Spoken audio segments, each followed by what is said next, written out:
My name is Jens Marklof. I'm a mathematician, mathematical physicist from the University of Bristol. I'm here for the program on geometric spectral theory, and I'm enjoying it tremendously.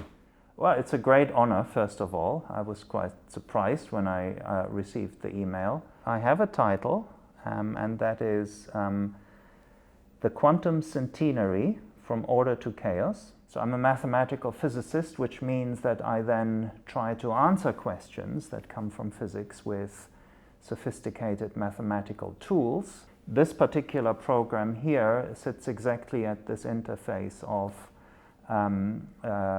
understanding of spectra of certain systems, for instance, resonances in drums, or also quantum systems, heat flow problems, and so on. These can all be described by certain differential equations, partial differential equations, in geometric settings, and that's what a lot of the discussions that are happening here at the Institute are about at the moment. This is a theta function that I wrote my PhD thesis about, and that has followed me almost throughout my career. It's a fundamental object and number theory that describes a number of physical phenomena, including the time evolution of a quantum particle in a box, for example. One of my most active research areas is to try to prove the so-called Berry-Tabor conjecture, so that's one of those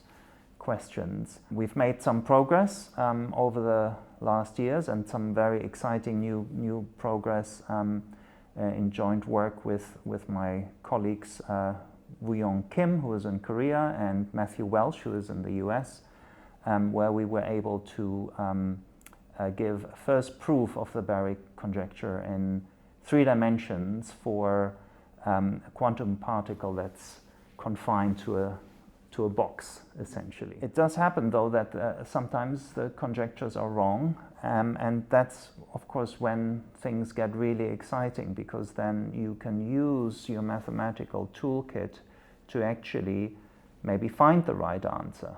We're all excited about AI now and think this is the most important thing ever, but it's not. Quantum theory has really changed our lives. It has led to enormous technological advances, good or bad, and I'll talk about those. And then I'll move to actually describing, what does it mean for a quantum system to be chaotic.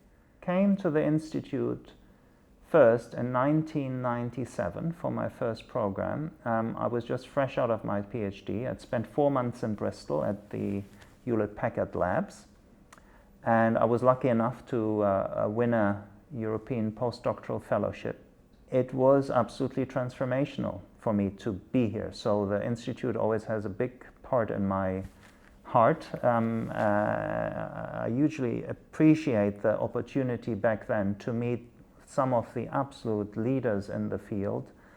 And that program was particularly exciting because you had both mathematicians, quite pure mathematicians, and theoretical physicists all working together over those 6 months. And I met the key people. I shared offices with Thaulis, who is an absolute legend in the area.